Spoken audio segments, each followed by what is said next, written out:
with Valentine's Day around the corner, every year one questions oneself, what is love? Does it have a definition? Singers, songwriters have written songs galore, and they never go out of fashion. They still appeal to the masses, to the population. That means we are always thinking of love. It's a feeling, it's whatever it is. We all seek it, we all want it, we all love talking about it. My curiosity was, as much as we say whatever we say about love, Hallmark, American Greetings, all those companies are saying lots of very sweet things about love. What does love mean to the younger generation? And for that, I invited a very opinionated and articulate young man, Vivaan, to OATS UNCUT today. Vivaan, welcome to OATS UNCUT. Thank you very much. I'm excited to be here, and I would love to keep moving forward. This is your debut episode with us. Yes, it is, and I'm very excited for this moment. I am very excited for this too, and as I was telling you, I thought I'd challenge you with this topic. You had no idea you were coming to talk about love. Yeah, this was very, very, very, very new for me. I was not in knowing of this topic when I first came here, and then 30 seconds before we were about to roll, she's burdens me with the fact that we're talking about love. And although at first I was like, no, please, no. Then I decided that since we're the new generation, we're the generation that's next in our world, why not bring someone who's about to get into that chapter of their life where love starts to become a somewhat important factor. Wonderful.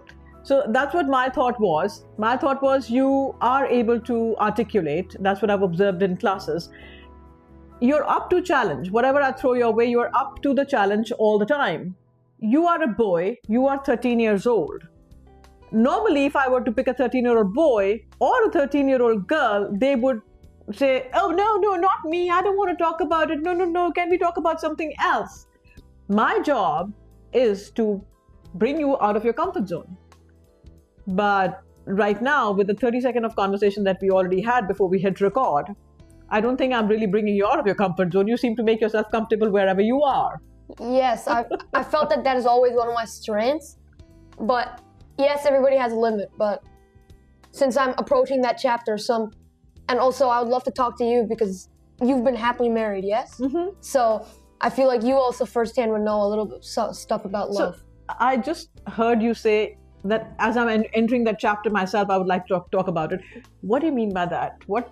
So I'm in 7th grade, and I feel that once people start hitting high school and people start growing older, feelings are bound to develop. You are with these people 7 to 8 hours of your day for 5 days a week, which is, if you think about it, most of your life when you're in school. So feelings are bound to develop. And if you don't approach love the right way, it's going to come back and bite you like a freight train. And then you're just going to be left in the dust. So I am thinking that if anybody were to get love advice from, it'd be from someone happily married. And also I was like, before this, I was enthusiastically, I'm like, why not? Let's give it a try, because you never know what will come out. So with Valentine's around the corner, is there some excitement in your generation about the upcoming recognition of love? Does it mean anything to you, Valentine's Day? So me personally, I'm not really at the level of me like having love for people, but I feel there are definitely a good amount of people in my school who do recognize Valentine's Day as a day of love, because my school, we have a lot of people, and especially my grade, there are a lot of kids who have feelings for people, and Valentine's Day, I wouldn't say it's the perfect opportunity, because Valentine's Day arises so many concerns, in my opinion. Because I had a very funny story last year where on Valentine's Day these two boys were fighting for the same girl, and they actually got into a fist fight, which was insane to me. But I feel like me and most of my school and most of my fellow peers aren't at that level yet where we're actually fully expressing feelings for people. But yes, Valentine's Day is still pretty recognize that So- where I come from. So these two boys were fighting for the same girl. What is the attraction like? Is it just purely looks, or are they really connecting with that person and thinking that, oh my God, we get along on so many different fronts? Or is it purely looks at 13? See, I'm not 100% familiar with the full story, but I can definitely assure you, at this age, it's not as much about looks, but looks play a big part because there are a lot of, especially with the popular group of people, there's a lot of girls and boys being very close friends, and feelings are not developed between them. But in that case, it was based on looks because we're not at the age yet where we're developing feelings for people because they're rich. We're not at that level in life yet where people are making crazy money and. So you develop feelings for people. You think that's how older people do? Develop feelings for people who are rich? No, but I think as you get older, that becomes a little more common. That I'm not saying it's happening every day, and I'm not saying it's very common that people are feeling for people because of their money, but I'm just saying it's not rare. It happens All right. sometimes. So let's break it up a little bit. Maybe we can. Now this is all brainstorming. This is something that I didn't think of asking or bringing up also.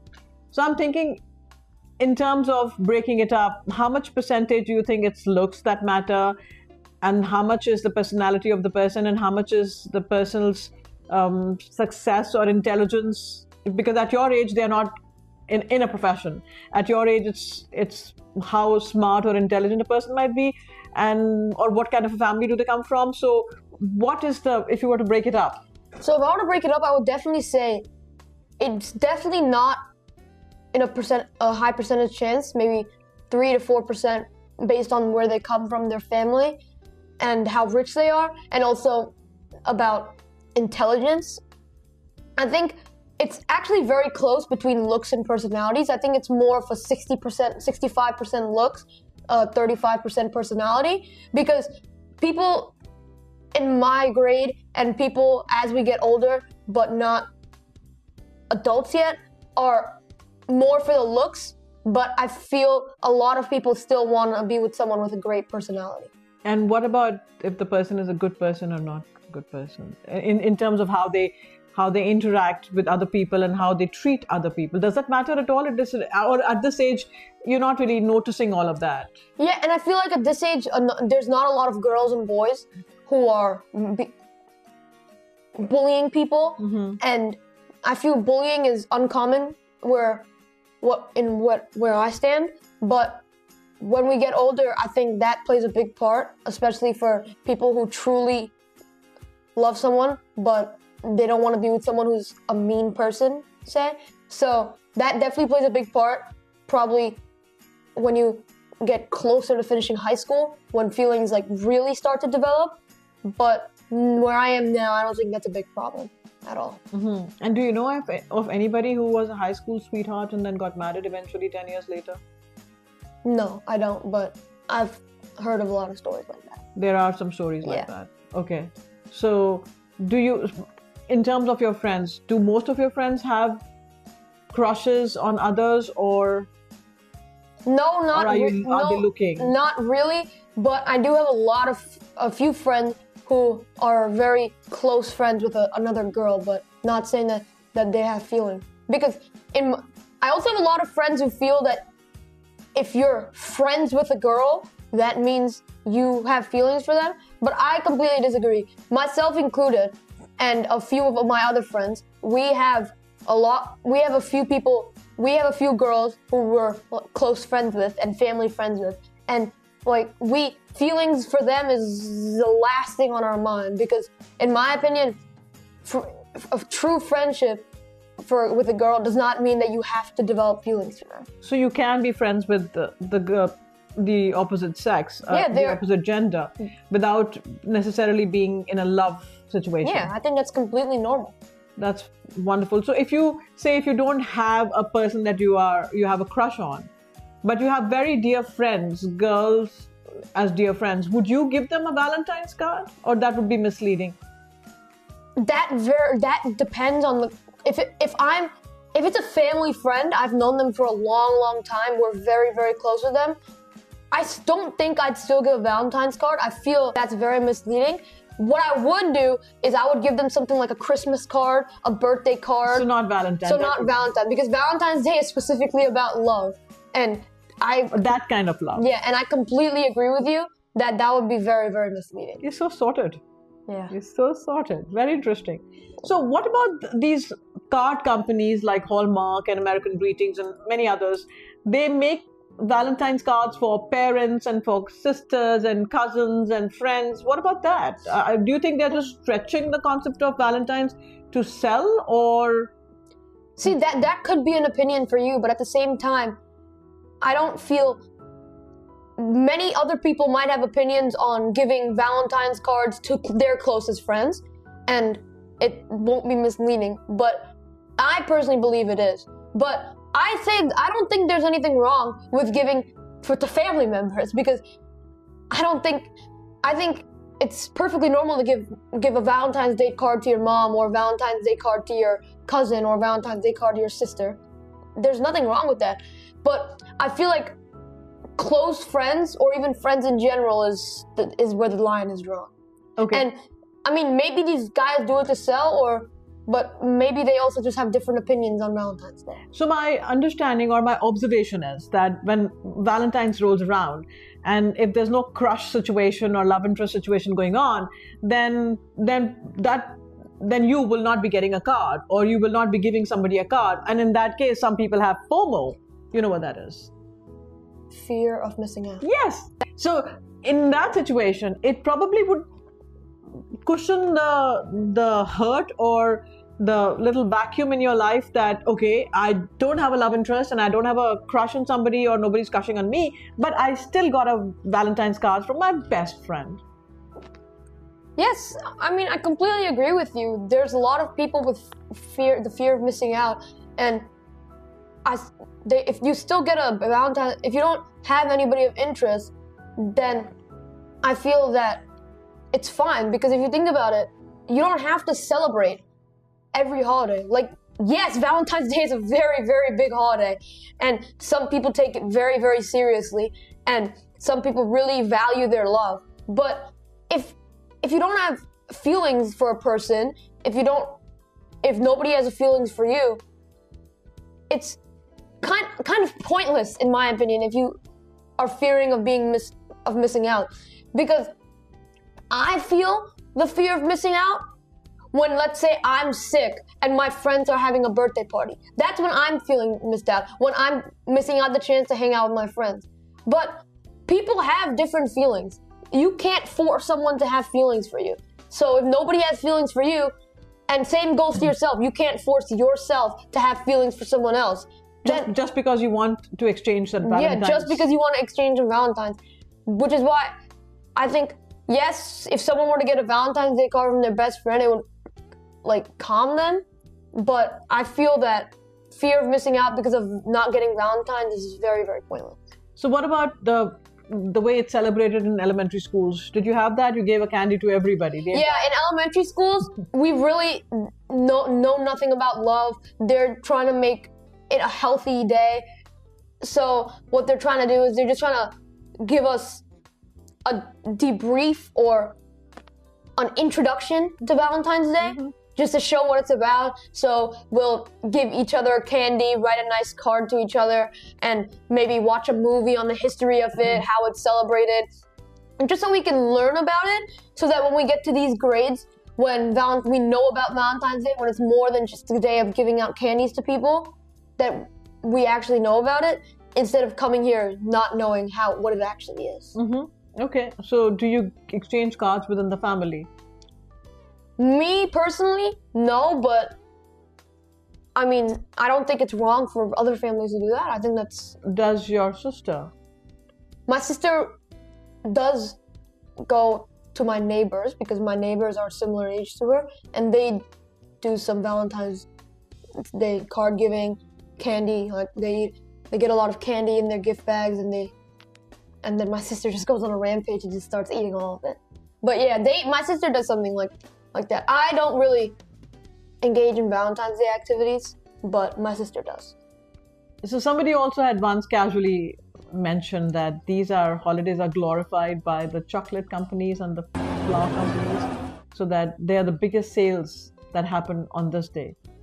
So just randomly, this day has been magnified into this very large profile because everything is hearts, hearts, hearts everywhere. People are buying chocolate boxes, heart-shaped, and roses, red roses, and all of that. So basically pushing the sales of chocolates and roses and greeting cards. Do you think that there might be any truth to that? I mean, see, if someone is going to a flower shop and they know that their girl of their dreams or their soulmate is a very big fan of daffodils, but roses are the best seller, pink roses and red roses. If they were to buy red roses for them, that's just so stupid in my opinion. And love is one of those things that you don't go with the most popular item. You go with what suits you and your soulmate's best interest. Well said. Well said. Don't just follow the herd. Be mindful of what that special person would appreciate more. It can be daffodils. It doesn't have to be roses. Yeah. My God, you seem to know a lot about it, or have either you're thinking on the feet right now quickly, or you have thought about it before. No, actually, I've never really thought about this. I'm just thinking about it as I go. But okay, so here I have one more question, and you can answer it or decline it. You just mentioned, you have to go with what your soulmate and or the person of your dreams would like. Do you have a profile in mind for the person of your dreams or a soulmate for Vivaan? Now, no, not really. I'm not really interested in someone. I'm more interested in keeping my friendships with my closest friends. But boys or girls? Mostly boys, but most of my friends that I meet in school, I hang out with daily, are boys. But I do have a few family friends and a few close friends who are girls. And I do visit them a good amount of time. I had lots of friends who were boys, very, very good friends, no confusion at all between them and I. And so many decades later, we are still very good friends, and I'm friendly with their spouses and their children, and it's a wonderful relationship. Yeah. Friendship through generations. Yeah, I completely agree. So wonderful. Is there anything else you'd like to say as a closing thought? Yes, I just want to say to anybody watching that, when I think of love, I definitely think of how you guys feel and not forcing each other to feel. So this kind of piggybacks off my idea I said with daffodils and roses, that like you said, don't follow the herd just so you blend in, because in my opinion, being out of the box, sticking out in a good way, of course, is much better than blending in with the herd and being like everybody else. Stay close to your heart. Keep your actions and words close to your heart, and listen to your heart and do what makes sense to you and the person you're doing it for. Yeah. Right? You know what? I have to say, I am impressed. Thank you. At your wisdom and all the thoughts that you shared. I was confident that you'd rise to the challenge and do a great job. I put you on a spot. You walked in and I said, this is what we're talking about. And you did not hesitate once. Yeah. You paused and you thought, I feel very proud of you. And I wish you the very best in finding your person of your dreams and soulmate, but don't be in a rush. Yeah, thank you very much. I will definitely do that, because I learned a lot from this podcast, this conversation. I definitely learned a lot. I think I learned a lot, and I appreciate that. I enjoy the wisdom that comes from you guys. So thank you for your time and your wisdom. And I hope to do many more podcasts with you. You too. And next time I'll give you ample time to prepare. If you did this good without preparation, I can't wait to see how you will do with a prepared subject. So great job. Thank you so much. And to all of you, have a very happy Valentine. Celebrate love that you receive. Give love and celebrate your ability to give love too. So enjoy, love, laugh, have a blast. We shall meet again. Thank you. Take care. Bye.